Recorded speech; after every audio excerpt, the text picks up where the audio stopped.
Je vais vous présenter un build sur le Raven 2X, qui est un mech léger de 35 tonnes.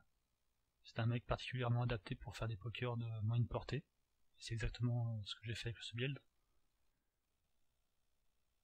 L'équipement est constitué là, principalement de 2 larges lasers situés dans le bras droit, avec en complément 2 médiums lasers dans le torse gauche, et d'un moteur 275, qui est le plus gros qu'on puisse mettre sur ce châssis. La force du Raven, c'est la position très haute de ces hardpoints sur le bras droit.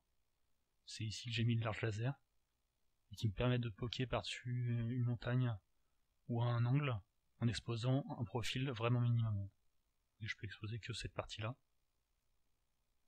Si je veux utiliser mes médiums laser, je vais devoir m'exposer un peu plus, exposer toute la partie haute, mais le profil reste quand même très fin.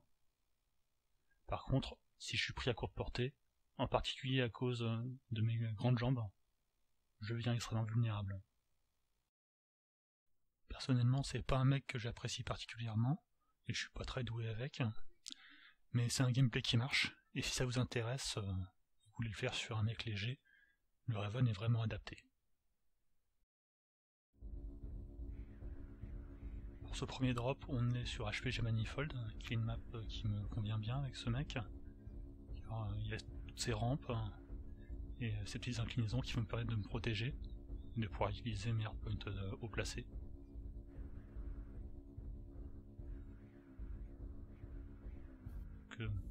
Mon boulot, ça va être de trouver des angles sur les ennemis, c'est de les prendre un peu en crossfire, leur mettre la pression sur les flancs. Je me décale sur la droite. Déjà pour me positionner pour avoir une vue sur le centre, et j'ai aussi regardé voir s'il n'y a pas dans le défilé à ma droite 2-3 mecs en retard qui restent. Malheureusement sur ce build j'ai pas le sismique sensor, donc je peux pas le voir sur le radar, je suis obligé un peu de m'exposer. Rapidement je repère un Atlas qui me monte sur le centre, c'est une grosse cible, facile à viser.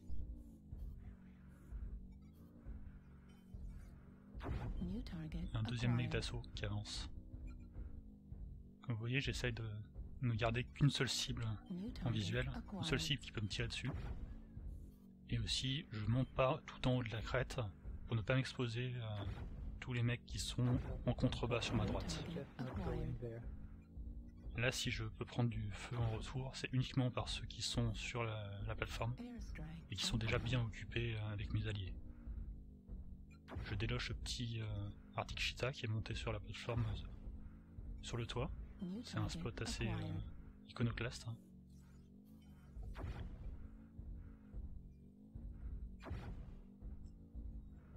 Je repère un UAV ennemi. Avec mes larges lasers, je peux le détruire très facilement. Et je continue mon travail d'harcèlement. Joli tir du Cheetah qui me met un headshot. Mais ça porte pas à conséquence pour l'instant.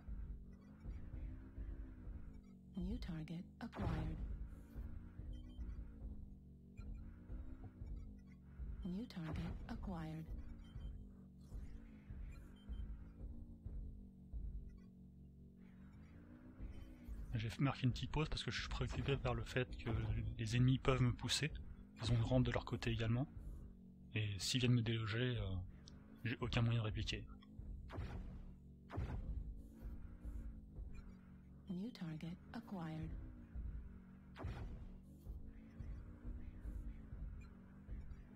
Target acquired. New target acquired. Je m'avance un peu trop, c'est exactement ce que je voulais pas faire depuis le début. New target acquired. Et je prends une petite volée en retour. C'est pour ça que j'essaie de m'exposer le moins possible. Et bien en visuel que ceux qui m'intéressent. En ce moment, c'est ceux qui sont sur la plateforme. Vous voyez, à la mesure que l'Atlas avance, je recule. Ça sert à rien d'être en ligne de tir de multiples ennemis, alors qu'on peut n'avoir que celui qui nous intéresse. Faut remarquer aussi que ce build est plutôt froid, en tout cas tant que j'utilise pas trop les médiums lasers. En utilisant les larges lasers, je peux quasiment tirer indéfiniment. New target acquired.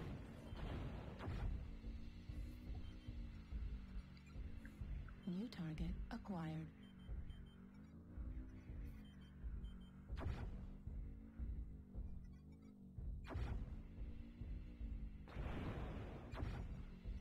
C'est vraiment un New mec target d'usure. acquired. Vous allez appliquer 10 points de dégâts par 10 points de dégâts, Heat level critical. petit bout par petit bout. Et si New l'ennemi target est acquired. d'une composition beaucoup plus courte portée que vous, et qu'il met du temps à rejoindre Target le combat à courte acquired. portée, le brawl, et ben, une fois qu'il va arriver à portée de ses armes, il va être en mauvais état, et il va perdre. New target acquired. C'est vraiment là que ce mec est intéressant. Il va permettre New d'ouvrir target les ennemis acquired. et de faciliter la tâche de vos alliés quand ils vont arriver au combat rapproché. Target Éventuellement, ça va pas nous arriver ici, mais ça permet de finir les mecs qui sont bien loin. activated. Center Vous voyez, torso ce maraudeur critical est venu me chercher, c'est ce que je craignais depuis le début, et je peux absolument rien faire. damage. New La target solution, acquired. c'est de me replier. Je me replie sur mes alliés, c'est de me battre contre cet Atlas, c'est de lui couper le côté droit qui est abîmé, et c'est pas facile. Le large laser a une durée de rayon très long, combiné avec mes hardpoints qui ne peuvent pas très bien bouger latéralement, Target destroyed. c'est très difficile de viser en mouvement. Malheureusement, je suis le dernier en jeu. J'essaie de tuer ce Jaggermech qui est abîmé, Critical mais c'est très damage. puissant. J'essaie de lui couper le flanc. Heat level Malheureusement, je vise mal et left arm destroyed. je suis mort. Left torso critical damage.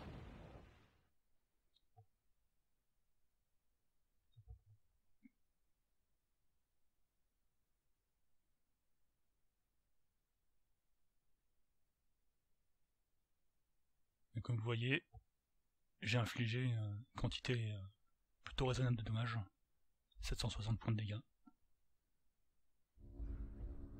Deuxième drop, c'est Conquest sur River City, sur lequel je suis peut-être moins à l'aise que sur Manifold, mais qui va convenir quand même. Les premiers mouvements du match, je vais me diriger pour capturer Theta. C'est pas une situation à laquelle je suis hyper à l'aise avec ce build, car si un mec léger ou pire 2 qui sont orientés courte portée, avec des small plus laser ou ce genre de choses, viennent me chercher, j'ai absolument aucune chance. Target acquired. Heureusement, personne ne vient me contester le point, donc du coup on a un avantage en début de partie. Je vais me décaler sur la droite, car c'est une stratégie courante pour les ennemis de passer de ce côté-là pour attaquer la plateforme de l'autre côté. Avec mes arguments de portée, je peux garder un œil sur tout ce qui passe. Je repère un light ennemi, je le tire dessus autant pour lui faire un peu de dégâts que pour signaler à mes alliés. Je repère un deuxième que j'arrive à loquer. Pareil, je lui mets une petite volée. New target acquired. Et là, grosso modo, pendant un petit bout de temps, je vais Warning, simplement incoming missile. me contenter de poker tout ce qui passe. Je suis repéré, visé par des missiles. Je change de couverture, j'utilise les rochers pour me couvrir. Et c'est pas une grande menace. Ce tir de balistique sur le côté me menace Target plus que les acquired. missiles. Du coup, je change de couverture et j'utilise le rocher sur mon côté gauche pour me couvrir et éviter de New prendre un deuxième target coup. acquired. New Et là, je target poke un peu tout ce qui acquired. passe.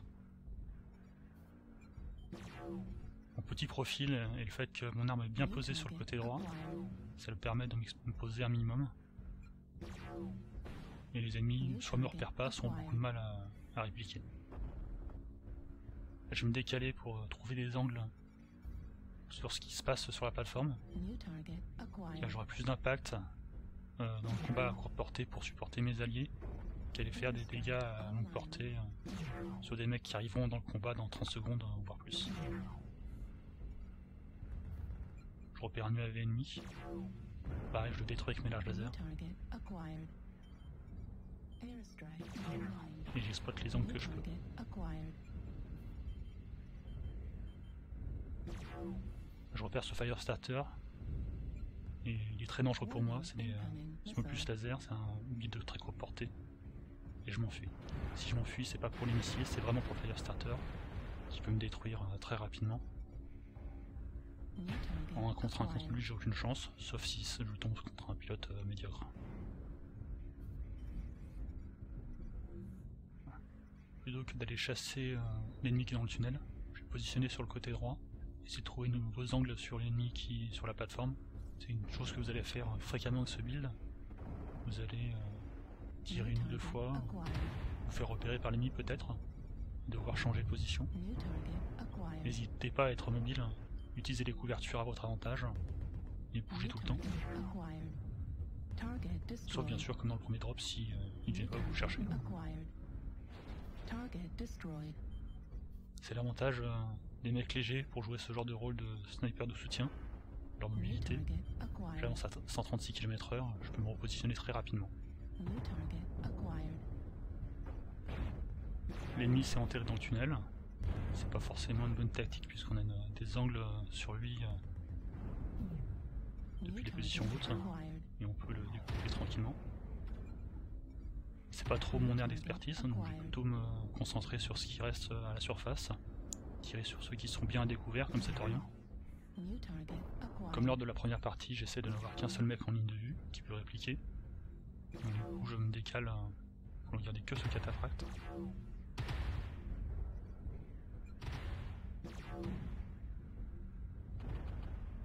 Petit mur invisible. C'est agaçant. Parfois vous allez toucher des trucs qui n'existent pas, des bâtiments dans les blocs c'est élargi.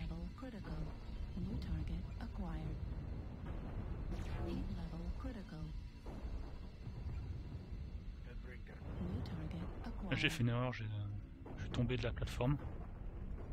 C'est un mauvais plan, surtout sur un mec comme le mien qui n'a pas de jump jet. Oui, là, je vais galérer pour remonter. J'utilise le rocher pour trouver un angle de tir et je peux pas remonter sur la plateforme.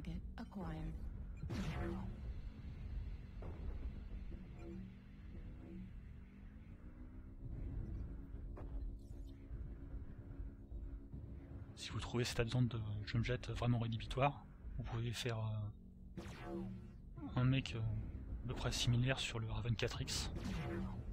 Vous n'aurez que 2 larges lasers, mais vous aurez une plus grande portée et des jets pour vous assurer plus de mobilité.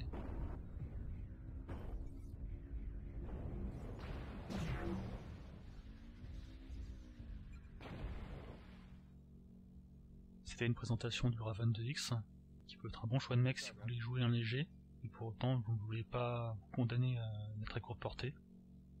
Avec ce mec vous pouvez opérer à moyenne portée, à 400-500 mètres, travailler sur le flanc, et peut-être ainsi être plus polyvalent.